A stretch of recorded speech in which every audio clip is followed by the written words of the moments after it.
그래요. 오늘 말씀 제목은요, 하나 되게 하셨으니라는 제목으로 에베소서 말씀을 은혜를 좀 나누어 보려고 합니다. 하나 되게 하셨으니, 교회는 한 몸이라고 이야기를 합니다. 그만큼 교회가 하나 되는 것, 이거는 선택지가 있는 게 아니라 명령이에요. 하나 되라고 하는 것은 명령이지요. 이런 이야기를 할 때는 한 교회가 떠올라요. 여러분들도 아시는 분들도 계실 것이고 다녀오신 분들도 어쩌면 계실 줄 모르겠습니다. 금산교회라고 있어요. 금산교회. 그쪽이 아마 고향인 분들도 분명히 계실 겁니다. 금산교회. 금산 땅 아니에요. 금산 아닙니다. 전라 대전 옆에 있는 금산을 말하는 게 아니라 김제입니다. 김제. 김제에 가면 저런 금산교회, 작은 교회죠. 아담하고 작은 교회인데 아마 가보신 분들은 알겠지만 저기 지붕 모양 보세요. 특징이 좀 어때요? 기와 모양으로 돼서 옛날 형태를 유지하고 있죠. 맞아요. 옛날 모습을 그대로 간직하고 있는 교회입니다. 안에도 잠깐 들어가 볼까요? 김제 금산교회는 저런 모양으로 지금 아직도 되어 있어요. 생소하죠. 나중에 기회 되면 꼭 가보고 싶어요. 저 교회가 왜 의미가 있냐면 우리나라 이제 개화기 때에 예배를 교회가 만들어졌기 때문에 그 모습을 아직까지 유지가 되어 있어요. 저 교회는 지금 우리가 이제 본당으로 사용되는 공간만 저렇게 봤을 뿐인데 기역자 모양으로 되어 있다라고 해요. 예배를 드릴 때에 앞에서 선교사님이 말씀을 전하시면은 좌측과 우측으로 갈라져요. 뭐가 갈라질까요? 남녀가 갈라져요. 그래, 남녀가 갈라져요. 양반상놈이 아니라 남녀가 갈라져서 한쪽은 남자들이, 한쪽은 여자들이 서가지고 예배를 드리는 모습. 지금은 그러지 않을 거예요. 지금은 그러지 않을 텐데 아마 미국의 남장로교회 소속인 테이터 선교사님이란 분이 세운 교회고요. 저 교회가 테이터 선교사님께서 예배를 드릴 수 있도록 공간을 누군가 내줬어요. 집을 내준 거죠. 아마 여러분들 들어보시면 아실 겁니다. 누구냐면 조덕삼이라는 분이 계세요. 조덕삼 씨라고 여러분들 아실 겁니다. 조덕삼 씨 하면은 그 김제의 가장 부유한 지주셨대요. 근데 이 테이터 선교사님이 복음을 전했고요. 이 조덕삼 씨가 복음을 받아들였어요. 그리고 땅을 기증하고 건물을 세울 수 있도록 도왔습니다. 그래서 예배를 드릴 수 있게 되었죠. 문제가 있어요. 저 조덕삼 씨가 교회를 이제 헌물을 하고 이제 땅을 이제 하나님께 드리면서 집에 한 명이 좀 열심히 신앙생활을 하는 분이 한 분이 있었어요. 그 사람 이름도 여러분들 아실 겁니다. 조덕삼 씨 하면 같이 세트 메뉴로 따라오는 분이 있죠. 이자익이라는 분이 계세요. 이자익이라는 분은 누구냐면 저기는 이제 나이 든 모습으로 좀 나왔죠.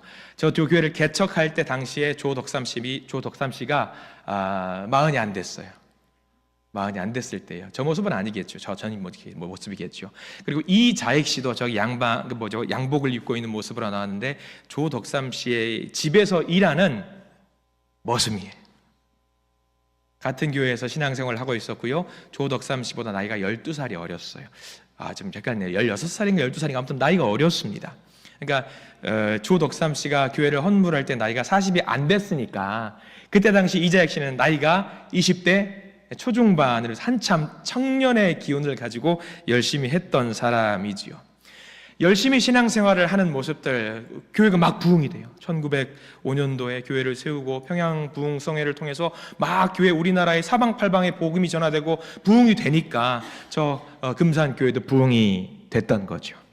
사람이 많아지니까 어떻게 해요? 교회가 시스템을 갖춰야 하잖아요. 그러면 교회 일꾼들을 세워야 되고 장로님을 세우기로 마음을 먹었다라고 해요. 그래서 투표를 합니다. 장로를 세우지요. 그러면 많은 사람들이 여러분들 누가 장로가 될 것 같아요? 당연히 교회 헌물도 하고 교회 열심히 봉사하고 충성스럽게 섬기는 조덕삼 씨가 당연히 장로가 되는 것이 우리의 기본적인 상식으로는 맞을 것 같아요. 그러나 투표의 결과는 누가 됐냐면 그 조덕삼 씨 집에서 일하고 있던 머슴이었던 이자익 씨가 투표로 당선이 됐어요. 장로가 피택이 된 거죠. 여러분들 아무렇지 않게 그런가 보다 하시겠지만 교회에 가면은 집에서 일하는 이자익 씨가 교회 가면 누구예요? 장로님이에요. 머슴인데 장로님이에요. 보통 일이 아닌 겁니다. 그때 당시 조덕삼 씨는 38세, 40이 좀 안 됐던 나이, 이자익 씨는 26살 정도 됐던 그 나이. 사실 이 투표 결과를 받아들고 테이터 선교사님도 큰일 났다. 그리고 모든 교우들도, 금산교회 모든 교우들도 큰일 났다 였습니다. 큰일이 났어요. 큰일이 났죠. 큰일이죠. 조덕삼 씨가 장로가 안 될 수도 있어요. 괜찮아요. 투표로 인해서 이번엔 날이 기회가 하나님의 때가 아닌가 보다 하고 넘어갈 수 있습니다. 문제가 된 건 장로가 된 사람이 이자익 씨고 머슴이에요. 선교사였던 테이터 선교사님도 당황스러웠습니다. 그런데 여기서 조덕삼 씨가 이 결과를 받아들고 이야기를 합니다. 일어서서 말합니다. 뭐라고 말을 하냐면 조덕삼 씨가 하나님께서 세우셨습니다. 나도 이자익 씨를 최선을 다해서 섬겨서 좋은 장로로 모시겠습니다. 라고 이야기를 했어요. 그래서 자기 집에서 머슴이었던 일꾼 이자익 청년이 장로가 되었습니다. 그때 당시 나이가 몇 살? 26살. 말이 안 되는 나이지요. 그러나 온 교우들은 그 의견을 던졌고요. 중요한 거는 조덕삼 씨가 그 의견을 받아들였다라는 겁니다. 문제는 여기서 끝나지 않습니다. 여기서 끝나면 재미없죠. 한 걸음 더 나아가야지요. 조덕삼 씨는 여기서 멈추지 않고 이자익 청년이 장로님으로 사역을 하기에 부족함이 없도록 물심양면 지원을 했고요. 한글을 배우게 했고요. 그때 당시에 평양신학교에 이 사람을 보내서 신학을 공부하게 만든 다음에 목사의 직을 세우게 되고요. 금산교회 담임 목사님으로 청빙해서 모셔옵니다. 세상적인 상식으로는 말이 안 됩니다. 굉장히 대단한 일이 금산교회에서 일어났고요. 이 이자익 목사님은 사실 교단 3개의 총회장이 될 정도로 대단한 역할을 감당하는 목사님이 되셨습니다. 복음이 사람을 변화시킵니다. 복음이 교회가 혼란에 빠질 수 있었지만 하나로 만들었었고요. 복음이 교회를 더 부흥하게 만들었습니다. 참으로 아름다운 일입니다. 예수 그리스도를 나의 진정한 주인으로 모시게 되면은요, 여러분 우리의 인생이 바뀌게 됩니다. 우리의 가치관도 바뀌고요, 사람을 대하는 눈빛도 달라지게 됩니다. 눈빛이 달라져요. 여러분 그렇게 저를 쳐다보시는데 강렬하게 쳐다보십시오. 저를. 강렬하게. 옆에 있는 분들 한번 쳐다보시죠. 오늘 옆에 있는 분 많이 볼 거예요. 옆에 있는 분 보십시오. 다정하게 한번 쳐다보세요. 그리고 옆에 있는 분 보시고 윙크 한번 날려주십시오. 윙크 한번 날려주세요. 복음이 여러분들의 눈을 바꿀 수 있어요. 복음이 바꿀 수 있습니다. 결국 조덕삼 씨는 평신도로 사역을 하지 않아요. 어떻게 됐을까요? 그 다음 장로 피택 때 장로님이 되십니다. 한 교회에 머슴이 담임 목사님이고 시무장로님이 양반인 그런 상황이 펼쳐져서 아름다운 교회의 아주 이상적인 하나님 나라의 모습을 보였던 교회, 여전히 저 금산교회는 화목한 교회라고 알고 있어요. 두 분 모두 훌륭한 분이시지요. 내 자신의 자아가 말씀의 근거에서 십자가에 못 박히게 되면은요, 내 안에 새로운 주인이신 예수의 영이 나를 움직임을 믿으시기 바랍니다. 우리들도 마찬가지예요. 내 삶의 주인이요, 내가 되면은 안 됩니다. 절대 안 됩니다. 교회라는 공동체가 그렇습니다. 내 삶의 주인이요, 모두가 다 주인이어 봐요. 모두가 다 주인이어 봐요. 저도 마찬가지로 목사지만 제가 이 교회 주인이라고 생각을 해봐요. 그러면 교회가 시끄러울 때가 많이 있어요. 그러나 주인이 하나님 한 분이라고 믿으면은요, 교회는 예수님의 말씀에 따라서 일사불란하게 움직일 수가 있습니다. 그래서 우리가 하나님의 말씀대로 살아가는 것이 무엇보다 중요한 겁니다. 오늘 말씀이 바로 그 내용이에요. 자, 우리 성경 말씀 한 번만 더 읽어볼게요. 에베소서 4장 3절 말씀 한번 같이 한번 읽어보겠습니다. 시작.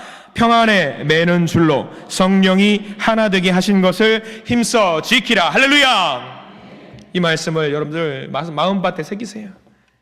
사실 이 말씀은요, 이 말씀 딸랑 하나만 봐서는 안 됩니다. 뭘 봐야 되냐면 에베소서 1장과 2장과 3장 말씀을 전체를 다 읽고 난 다음에 이 말씀을 받아 먹어야 돼요. 왜냐하면 4장 1절 말씀을 봐야 되거든요. 여러분들 성경책 4장 1절 함께 읽겠습니다. 시작. 그러므로 주 안에서 갇힌 내가 너희를 권하노니 너희가 부르심을 받은 일에 합당하게 행하여 라고 나와 있습니다. 거기 그러므로의 동그라미 표시를 반드시 해두시기 바랍니다. 그러므로. 자, 1장과 2장과 3장을 다 읽을 수는 없어요. 읽고 싶지만은 나중에 기회가 되면 읽을 겁니다. 요약하면 그겁니다. 1장, 2장, 3장은 이거예요. 신학적인 내용인데 딱딱하고 어려워요. 뭐냐면 하나님이 말씀하셨다, 하나님이 행하셨다, 하나님이 이루셨다. 그래서 4장 1절 그렇기 때문에 하나님이 보여주셨기 때문에 우리가 그 말씀을 따라서 행동해야 된다라는 명령입니다. 하나님이 보여주셨기 때문에. 하나님은 아무것도 안 하시고 나 아무것도 안 했으니까 너희들 알아서 해봐, 그게 아니라 내가 이렇게 행했기 때문에, 내가 너희들의 주인인데 주인이 이렇게 행했기 때문에 너희들도 이렇게 하는 것이 맞다라는 것을 알려주는 말씀이 4장 말씀이에요. 하나님이 하셨기 때문에. 하나님이 은혜로 우리를 구원하셨기 때문에, 그러므로 하나님이 은혜로 우리를 살리셨기 때문에, 그러므로 하나님이 우리를 돌보셨기 때문에, 그러므로 우리가 이렇게 해야 된다는 것을 말하고 있는 겁니다. 그래서 1절 말씀에 무슨 이야기를 하고 있느냐? 명령입니다. 저와 여러분들에게 주시는 명령이에요. 그 명령을 받아야지요. 어떤 명령인지 다시 한번 읽어볼까요? 1절 말씀 읽습니다.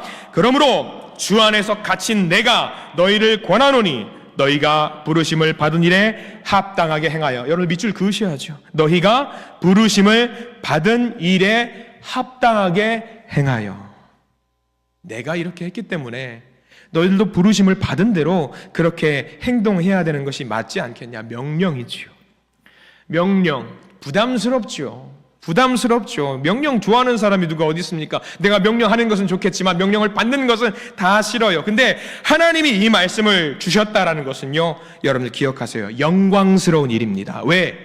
할 만한 사람들에게 명령을 주셨기 때문입니다. 할 만한 사람에게. 할 수 없는 사람에게는 명령을 주지 않으셔요. 저와 여러분들은 이 일을 감당하기에 충분한 능력이 있기 때문에 이 명령을 하나님이 주셨음을 믿으시기 바랍니다. 순종해야죠.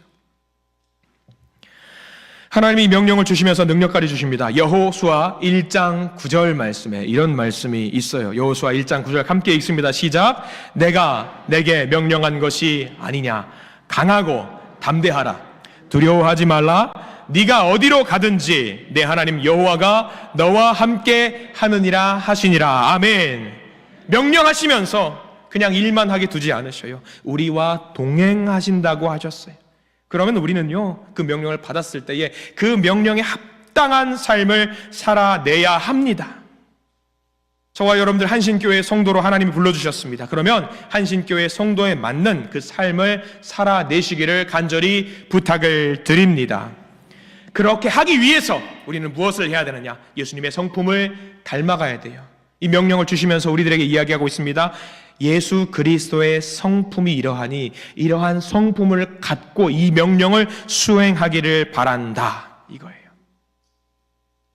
우리는 주님을 나의 주인이라고 고백하잖아요. 예수 그리스도가 우리 주인 맞죠? 예수 그리스도 우리 주인입니다. 근데 이 에베소서가 작성이 됐을 때에 이때 당시 주인은 지금 우리가 생각하고 있는 주인과 조금 달라요. 이때 당시의 주인은 나의 생사 권한이 누구에게 있어요? 주인에게 있는 거예요. 모든 것이. 나는 뭐예요? 그냥 나부랭이에요.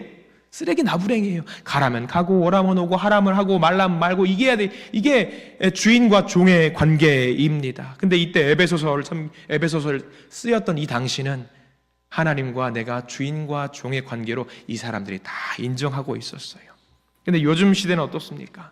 달라요. 주님이 나의 주님은 맞는데 내가 갖고 있는 소유권은 좀 인정해 주시고, 내가 살고 죽는 것은 내가 좀 알아서 하게 두시고, 내 등기로 돼 있는 것은 다 내 걸로 두시고, 그 다음에 주님, 이렇게 말하는 경우가 너무나도 많다라는 거예요. 이게 아픈 거죠. 근데요, 진정으로 예수 그리스도를 나의 주님으로 고백하고 인정하면은요, 내 안의 심령이 변화가 됩니다. 진정으로 예수 그리스도를 나의 주님으로 고백하면은요, 내 안의 성품이 변화가 됩니다. 예수님을 진정으로 닮아가고자 하는 성품으로 바뀌게 됩니다. 성품이 바뀌면요, 언어가 바뀌고요, 행동이 바뀌고요, 사람을 대하는 태도가 달라지게 됩니다. 내 삶의 기준이 바뀌게 되니까요. 내 삶의 기준이 그동안에는 나였어요. 내가 주인이었으니까. 근데 주인이 바뀌었으니까 그 주인의 기준으로 우리는 모든 것을 바꾸어야 되는 거죠. 로마에 가면은 로마법을 따르라고 하잖아요. 예수님이 내 주인이니까 그 주인의 규범으로 우리 모든 것을 바뀌어야 됩니다. 예수님을 진짜 주인으로 섬기면 됩니다. 예수님을 우리의 진짜 주인으로 섬기시는 믿음의 성도님들 되시기를 간절히 축원합니다. 그래서 우리의 성품을 어떻게 바꿀 것이냐? 예수 그리스도의 성품을 닮아가면 됩니다. 우리 4장 2절 말씀 볼까요? 여기는요, 여러분들 동그라미 표시를 해두셔야 될 부분이 많이 나와요. 4장 2절 말씀 같이 한번 천천히 읽겠습니다. 시작. 모든 겸손과 온유로 하고 오래 참음으로 사랑 가운데서 서로 용납하고. 겸손, 온유, 오래 참음, 용납. 하나하나가 너무나도 아름다운 덕목입니다. 근데 여러분들 이 말씀에 별표를 표시를 해 두시면서 여러분들이 오해하고 있는 것들을 무너뜨리셔야 됩니다. 이 규범과 이 단어들은요, 사람과 사람 간의 관계에서 발생되는 윤리적인 규범이라든가 도덕적인 규범이 아닙니다. 이 신약 성경에 나와 있는 모든 겸손, 온유, 오래 참음, 사랑, 용납, 이 모든 규범은요, 누구와의 관계 속에 이루어지는 겁니까? 하나님이에요. 이게 중요합니다. 우리 예수 그리스도와의 관계 속에서의 단어예요. 우리가 착각하면 안 돼요. 사람과 사람 간에 있는 것이 절대 아닙니다. 먼저 하나 볼까요? 겸손으로 대하라. 사람과 사람 사이에 나를 낮추는 게 아니에요. 우리는 겸손해라 라고 이야기하잖아요. 좀 겸손해라. 교만하지 말고 겸손해라 이야기하죠. 그리고 사람들은 말합니다. 아이고 겸손하시네요. 이야기가 여기 말하는 겸손이 아닌 거예요. 하나님이 하나님이시고 그 앞에 내가 누구인지를 깨닫고 그 앞에 살아가는 것이 겸손을 말해요. 하나님 앞에 겸손하는 걸 말해요. 겸손을 사람들은 잃었습니다. 오늘 말씀에서처럼 하나님 앞에서 겸손하라는 거죠. 예수 그리스도가 진짜 나의 주인이라는 것을 인정하는 것이 진짜 겸손입니다. 예수 그리스도께서 우리의 진짜 주인이라는 것을 여러분들 믿으시지요? 이게 겸손이에요. 이게. 사람 앞에서 아유 좀 잘하네요. 아유 별거 아닙니다. 이거 말고요. 예수 그리스도 안에서. 전에 섬기던 교회 권사님 한 분이 문득 생각이 납니다. 한 분과 대화를 할 때 그 권사님은 늘 이렇게 대답을 하세요. 그분은요 늘 삶 속에서 뭐라고 말하냐면 예수 오직 예수 물어보면 다 예수래요. 예수밖에 답이 없어요. 1 더하기 1은 예수고 2 더하기 2도 예수고 다 예수래요. 뭐라고 말하면 정말 예수에 빠져 사시는 권사님인데 어느 날 권사님이 교회에 오셨습니다. 권사님 오늘 표정이 좋아 보여요. 좋은 일 있으세요? 그럼 뭐라고 그러게요? 오직 예수 감사 이렇게 답해요. 아니 뭐 대화가 맥락이 없어요. 물어봤으면 대답을 해야지. 무조건 예수래요. 무조건 동문서답입니다. 어느 날은 그랬습니다. 권사님 손가락에 봉숭아 물들이셨네요. 손가락 예뻐요 권사님. 그럼 뭐라고 대답해요? 예수 영광 할렐루야 이렇게 하세요. 봉숭아 물들이는 거랑 무슨 상관이에요 예수님이. 대화가 지금 밑도 끝도 없어요. 어느 날은 그 구역이 특성을 냈어요. 예배가 다 끝나고 마치 권사님 붙들고 와 권사님 찬양 잘하시네요. 다시 봤어요. 너무 잘하세요. 그러니까 뭐라고 말하세요? 예수 영광 할렐루야. 밑도 끝도 없이 예수만 올리는 거죠. 그분이 겸손한 거예요. 오늘 성경에서 말하는 그 겸손이 예수만 드러나는 것이 겸손입니다. 오늘 이렇게 말씀드렸다고 오늘 저하고 대화하면 무조건 예수 이야기하면 안 됩니다 여러분들. 몸이 좀 편찮으시다면서요 예수 이러면 안 되는 거예요. 이러면 안 되는 거예요. 저는 그분 통해서 많이 배웠어요. 우리가 살면서 그래요. 내 이름이 드러나게 마음을 먹으면 여러분들 하나같이 내 삶의 역사를 쓰면 대하드라마 쓰실 겁니다. 내가 얼마나 대단한 사람인데 라는 것을 다 한 명 한 명 끄집어내면 대단한 거 저 알아요. 근데 그 이름이 드러나면은요 누구 이름이 죽냐면 예수 그리스도 이름이 죽는 거예요. 그러면 누구 이름이 드러나야 돼요? 우리는 겸손하기 위해서 예수의 이름이 드러나면 내 이름이 어떻게 돼야 돼요? 짜부라져야죠. 내 이름은요. 내 이름은 짜부라져야죠. 내 이름이 죽어야 돼요. 그게 오늘 성경 말씀에서 말하는 겸손입니다. 겸손하시기를 축원합니다. 예수만 드러내세요. 예수만 드러내면 되는 겁니다. 또 보실까요? 온유라고 그랬어요. 온유는요 말없이 뭐 조용히 저는 저 사람 온유한 사람 같아. 조용히 이거 말하는 거 아닙니다. 상대를 높이되 누가 드러나게 만들어내는 것이 온유일까요? 예수가 드러나는 게 온유예요. 예수가. 온유하면은요, 조용히 있어야 된다. 그거 온유 아니에요. 그거 온유 절대 아닙니다. 예수님이 여러분들 온유한 분이시잖아요. 예수님이 조용히 계셨어요? 조용히 사람들 발소리 내면은 잠자다가 깰까봐 조용히 이렇게 다니셨어요? 안 그러셔요. 예수님 누구보다 온유한 분이셨지만 예수님 화날 때는 화내시는 분이셨어요. 성전 앞에서 시장바닥 장사하는 사람들 두고 뭘 드셨죠? 채찍 들고 휘두르시면서 물러거라 다 물러거라, 내 아버지 집에서 뭐 하는 거냐면서 채찍 들고 사람들을 때리셨던 분이 예수님이에요. 그런 예수님을 두고 우리는 뭐라고 말해요? 온유하다고 그래요. 예수님 고운 말만 하셨을까요? 저는 가끔 상상을 해봐요. 독사의 자식들 하면서 채찍을 휘둘렀죠. 독사의 자식들 뒤에 분명히 저는 그 시대에 여기 있었을 것 같다는 생각이 들어요. 그러면서 막 휘둘렀을 것 같아요. 그런데도 성경은 예수님 두고 뭐라고 말하냐면 온유하다라고 그래요. 온유하다. 성경에 여러분들이 알고 있는 성경에서 예수님 말고 가장 온유한 사람이 누굴까요? 네, 정답 나왔어요. 모세. 민수기 12장 3절 말씀 잠깐 한번 보고 오려고 합니다. 온유한 사람, 민수기 12장 3절 읽어볼게요. 시작. 이 사람 모세는 온유함이 지면의 모든 사람보다 더하더라. 사람 중에 제일 온유한 사람이 모세예요. 근데 모세가 어떤 사람인 줄 아시죠? 출애굽의 명장이었습니다. 숱하게 많은 전투를 이끌기도 했고요, 홍해를 가르기도 했고요, 수백만 명을 이끌었습니다. 그런데 모세가 온유하답니다. 모세는 젊었을 때에 맨손으로 사람을 때려 죽였던 사람이에요. 그런데 성경은 뭐라고 말을 하느냐? 온유한 자. 그래요. 이 온유는 뭘 말하냐면요, 하나님의 성품이 그 안에 들어온 사람을 말해요. 그 사람을 두고 온유한 자, 신앙적으로 온유한 자. 우리가 알고 있는 상식의 온유가 아닙니다. 한 영혼 따뜻하게 세우는 사람, 예수의 이름이 높아지기를 소망하는 사람, 나는 정말 내려가도 좋으니까 하나님이 들어가기를 원하는 사람이 온유한 사람입니다. 성경에 보면은요, 우리 예수 그리스도가 온유의 가장 샘플이라고 성경 말씀 나와 있어요. 마태복음 11장 28절과 29절 말씀, 여러분들이 알고 있는 말씀 같이 한번 읽어보겠습니다. 시작. 수고하고 무거운 짐진 자들아 다 내게로 오라. 내가 너희를 쉬게 하리라. 나는 마음이 온유하고 겸손하니. 누구죠? 예수님이요. 예수님이 다 쉴 수 있게 만들어주신대요. 편안하게 만들어주신대요. 여러분들, 옆 사람을 보고 편안함을, 안락함을 느끼시기를 축원합니다. 그게 온유예요. 옆 사람 한번 보셔요. 편안함 느껴지십니까? 아이고 왼수야.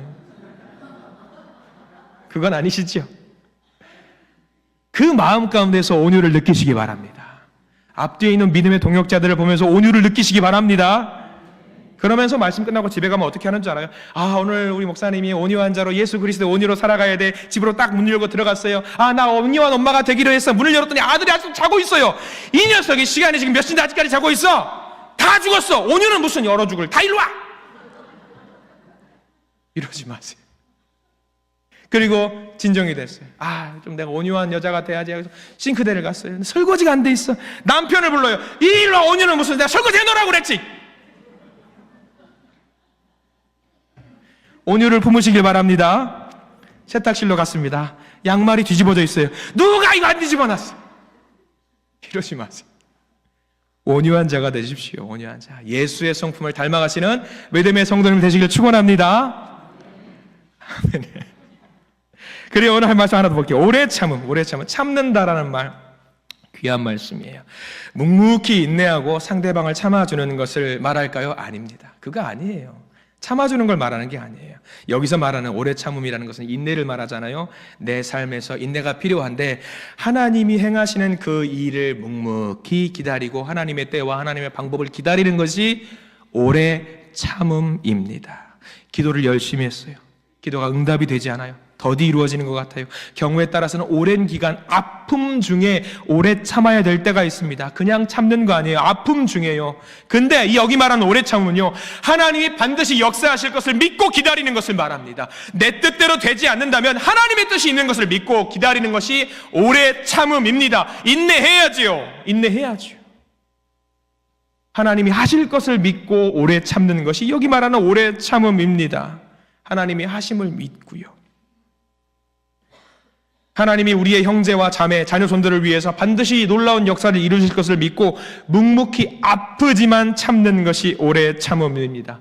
하나님이 그냥 말씀을 이렇게 주지 않으셨어요. 예레미야 33장 3절 말씀에 이런 말씀이 있거든요. 한번 같이 읽어보겠습니다. 시작.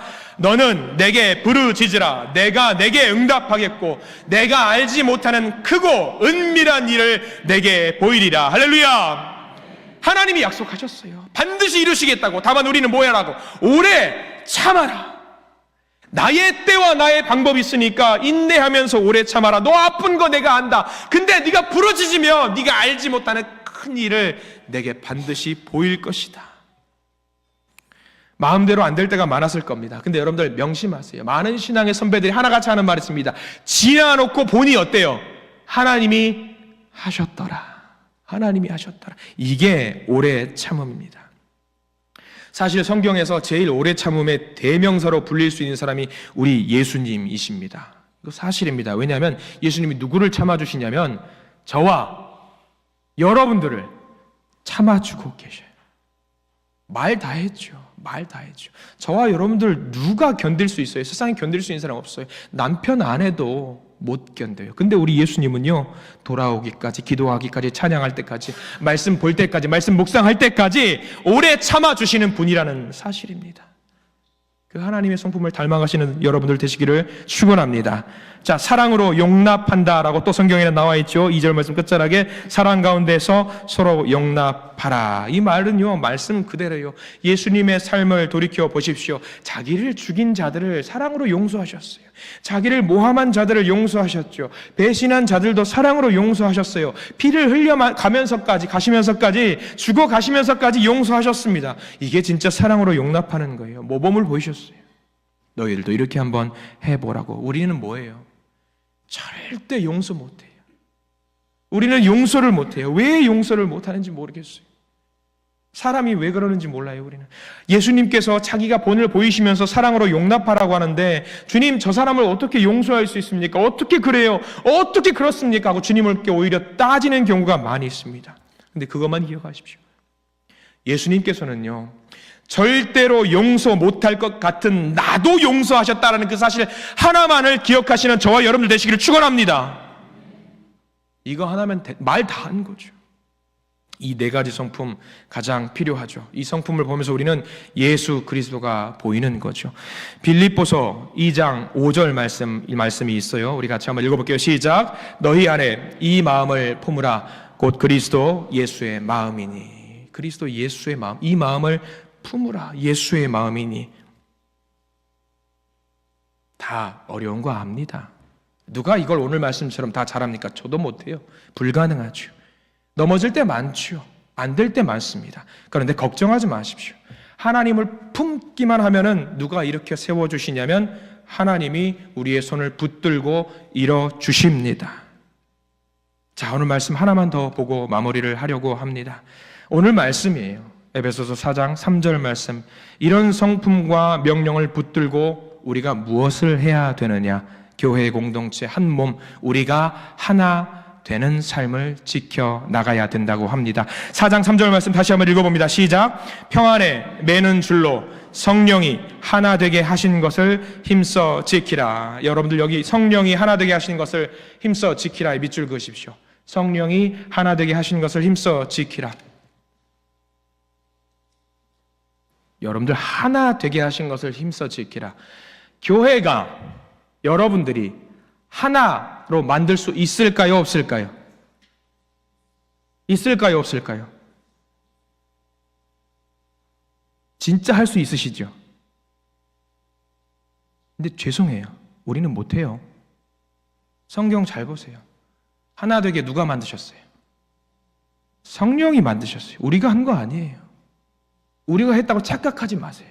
우리가 한 거는 뭐냐면요, 성령이 하나로 만들어 준 것을 우리는 뭘 할 뿐이에요? 지키는 것 뿐이에요. 우리는 하나로 못 만들어요. 아니, 여러분들 생각해 보세요. 부부지간에도 30, 40년 평생 살았는데도 하나가 돼요, 안 돼요? 누가 그러셨어요? 안 되시는 분? 안 돼요, 여러분들. 미안하지만. 근데 그 하나 되게 우리가 하나 된 것처럼 보이는 걸 누가 만들어 주셨냐면요, 성령이 만들어 주셨다라는 사실입니다. 다만 우리는 뭘 해야 돼요? 지켜라. 지켜라. 제발 좀 그것을 지켜라. 내가 하나 되게 만들었으니까 지키는 것은 그래도 해볼 만한 거예요. 이미 만들어 주셨으니까. 뭐 만드는 게 어렵지, 만들고 나서 그걸 유지하는 거는요, 꾸역꾸역 해 나갈 수는 있어요, 여러분들. 꾸역꾸역 해 나갈 수 있어요. 우리 한신교회는 하나임을 믿으시죠? 저는 우리 교회 새벽 예배 들어갈 때마다, 수요 예배 들어갈 때마다 너무 기쁜 성경 말씀이라 구절이 하나 있어요. 언제부터 그 글자가 있는지 모르겠어요. 여러분도 혹시 이제 오다 가다 하시면서 보십시오. 지하 예배당으로 가시면요, 예배당 옆에 알림판 붙일 수 있는 게시판이 있어요. 거기 옆에 글자가 적혀 있는데 뭐라고 적혀 있는지 아시는 분? 전 우리 교회 무슨 공산당인 줄 알았어요. 뭐라고 적혀 있는지 아시는 분? 아무도 모르셔요? 저만 봤어요? 잘 보세요. 우리는 하나다라고 적혀 있어요. 우리는 하나다. 제가 적은 거 아니에요. 제가 붙인 것도 아닙니다. 제가 사역을 시작하기 전부터 야, 우리 교회 공산당인가 보다. 우리는 하나다. 그런 글자가 적혀 있는 거예요. 저는 말씀 준비하면서 그 글자를 계속 이번 주간에 새벽 예배 왔다 갔다 하면서, 그렇지, 우리는 하나지, 우리는 하나지, 우리는 하나지. 왜 이 하나를 누가 만들어 주셨다고요? 성령이 만들어 주셨다고요. 우리는 하나입니다. 예수를 마음에 품으면 하나가 될 수 있어요. 여러분들, 사도행전 3장 4절 말씀이, 귀한 말씀이 하나 있어요. 사도들이 활동을 합니다. 예수님께서 하나님 나라로 이제 가시고 사도들이 이제 예수의 마음을 품고 세상 가운데 사역을 하는데, 요한과 베드로가 성전에 기도하기 위해 올라가는데 베드로와 요한 앞에서 어떤 사람이 구걸을 해요. 구걸하면서 나 좀 도와달라고 이야기하죠. 베드로와 요한이 그 사람에게 하는 말이 저 말씀이에요. 저 말씀이 왜 귀한지를 여러분들 아셔야 돼요. 한번 사도행전 3장 4절 말씀 여러분 같이 한번 읽어볼까요? 시작. 베드로가 요한과 더불어 주목하여 이르되 우리를 보라 하니. 저 말씀이 왜 귀한지 아시겠죠? 그 전에 사도들은 뭐였죠? 나를 보라였어요. 나를 보라. 그러니까 예수의 마음을 품으니까 그때부터 사도들이 뭐라고 이야기를 하죠? 우리를 보라 그래요. 우리를 보라 그래요. 내가 아니라 우리를 보라 그래요. 우리를. 제자들 말도 못하게 자기들만 하는 이기주의자들, 고문관들이었습니다. 근데 사도행전 시작하면서부터 하나님 올라가시고 예수님 올라가시면서부터 완전히 달라져요. 함께하는 역사를 그들이 경험을 하죠. 그들이 왜 순교하게 됐는지 아시겠어요? 형제가 죽어가는 것을 보고 그들은 서로 연합했습니다. 하나가 되었기 때문에 그게 가능했어요. 저는 우리 한신교회가 저런 믿음의 공동체가 되기를 간절히 축원하고 소망합니다. 하나의 재밌는 그림을 하나 보여드리려고 합니다. 말 한 마리의 힘을 여러분들 뭐라고 그러죠? 1마력이라고 그래요. 1마력의 힘이 몇 톤의 힘을 내느냐? 2톤의 힘을 낸대요. 굉장히 센 힘을 내지요. 단순 산술 계산을 좀 해볼게요. 1마력, 한 마리의 말이 2톤의 힘을 낸다라고 했으니까 여러분 2마리면 몇 톤의 힘을 낼까요? 4톤이겠지요. 이거는 거짓이 아니라 제 말이 아니라 연구 결과예요. 애석하게도 2마리의 말은 몇 톤의 힘을 내냐면 다음 화면을 보여주십시오. 23톤에서 24톤의 힘을 낸다 합니다. 저거 제 이야기 아닙니다. 여러분 스마트폰 검색해 보시면 나와요. 대본에 나오는 거예요. 2마리의 말이 힘을 합하면은 2톤에서 4톤으로 되는 게 아니라 무려 20톤이 넘는 힘을 낸다라는 연구 결과가 있습니다. 함께 나아갈 때 세상을 어떻게 이겨내느냐? 한 사람의 힘으로 이겨내는 거 아니에요. 한 사람이 두 사람이 돼서 두 사람이 힘을 내면은요 10사람의 힘, 20사람의 힘을 내서 그 위기와 어려움을 이겨낼 수 있다라는 거죠. 오늘 말씀 기억하십시오. 성령이 우리를 하나 되게 하셨으니 힘써 지켜라. 힘써 지켜라. 그래야 영적인 전쟁에서 우리가 이겨낼 수 있다. 이 말씀 아무에게 주는 그런 말씀 아닙니다. 구원받은 그 자녀들에게 주시는 말씀, 이 말씀을 기억하십시오. 먼저 하나님이 우리를 부르셨다라는 사실을 기억하시고요, 예수 그리스도의 성품을 따라 살게 해달라고 기도하시기 바라고요, 하나 되게 하셨으니 하나됨을 지키게 해달라고 여러분 기도하시는 믿음의 한신 공동체가 되시기를 간절히 축원합니다. 하나 되게 하셨으니 그 말씀에 순종하는 아름다운 주님의 자녀들이 되기를 축원합니다. 기도하겠습니다.